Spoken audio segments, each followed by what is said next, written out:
Can you walk us through important stages of 034 development as a company and different challenges associated with them? Ooh. We should call our company history like stage one, stage two, stage. So are they talking about the I development think of the I think the company? company itself, yeah, Yeah. like where we've come from, over the years. Gosh, we could talk a whole This would be a time whole about episode, that. yeah. Yeah. I'll say I think about this a lot, and I feel like 034 Motorsport very much is represents where I'm at in life as an extension of what stage in life I'm at. And so I started the company. I was around 30 years old, and the company was very much like a 30-year-old entering the world, trying to Approach to figure things. out who you are, what it is, um, why it does things. And when I started the company, and Nate was one of the first people that came on, um, I think it was much more about the experiences that we were having. So we immediately got into different types of racing and motorsports, and we produced a lot of fun, exciting products that were important to us. It didn't necessarily result in the most successful business financially, and it was not an easy business to run. It was very difficult because every part and product was Nate or I or someone at the company was like an expert on, but there was no documentation. And if that Right. person left, and so I just had to learn how to do everything in the company myself, because if Fred or Jack ever left, I would have to replace them because there was no systems or documentation or anything As around. it is with many companies in this industry. Yeah. So it was kind of hectic and chaotic and a lot of fun, kind of like what life can be like when you're in your early 30s. And then I started having kids a couple years in, and so I had to make a commitment to, because I was working like 7 days a week, like 18 hours a day, and so when my wife got pregnant, I made a commitment to. I said I'm not going to work weekends. I'll work as much as I need to during the week, but Saturday and Sunday I want to be home. And so that immediately initiated some changes at the company where I had to hire some more people, and I actually had to like give some of that information away to other people, and we had to start slowly documenting and making the business so that it could run without me in every little part of how the company worked. And then I think that ultimately led up to some pretty traumatic things happening to the company in the kind of the 2012, 2013.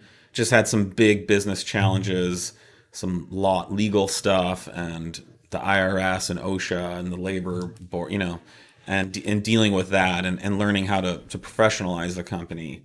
Growing pains is a real thing. Growing pains, and just realizing like the things you didn't know that you didn't know. When you Yeah. start a business, not only are you able to generate success, but you generate a tremendous amount of liability with every step of the way.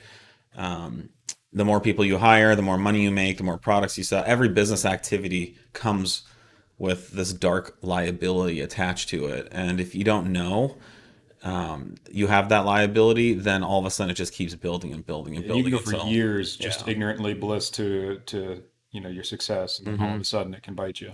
And you think you're doing the right thing, and you think, And it's not, yeah, it's not out of malice. It's no, just, yeah, it's just one of these things. It's you try and just use your common sense filter and yeah, carry on, with what you think would be the best way to approach things. yeah, And there may be some legal catch here or there, some, nuanced law that you're yeah, not aware of that you yeah. have to abide by. Or, So we had to learn, and led by me, on how to limit liability and make the company successful and safe to operate at the same time.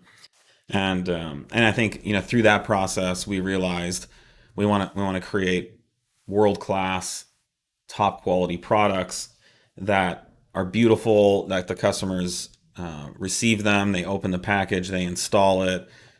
You know, there's minimal DIY elements to it, minimal amounts of tech support to go along with it. That there's good instructions, that the parts are quality controlled, and that our customers are having good experiences. So they're not constantly coming back to us saying, "Why doesn't this fit? What do I need to grind?" how do I wire this, or whatever the case.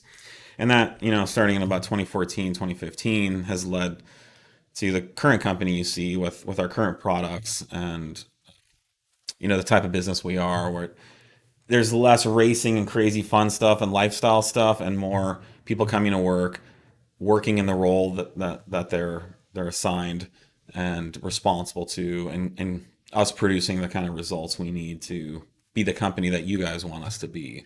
Well, and I think you've said it, before in a number of meetings we've had is you're much more focused on not tuning cars, you're tuning the business now. The business is the project. That's what's Yeah. getting worked on and tuned. Your product and your output is the business more so, much more so than the actual products. Absolutely, yeah. It's just tough. I mean, you can have a lot of fun and you can go racing and have project cars, but when Monday through Friday is hell, because it's so difficult to do, then that kind of takes all the fun of the racing and all that stuff out of it. So yeah, we're that's kind of a real quick high level view of us maturing and growing up as a company. And 034 Motorsport very much feels like it's in its mid 40s. Much more established, reliable, Seen some things.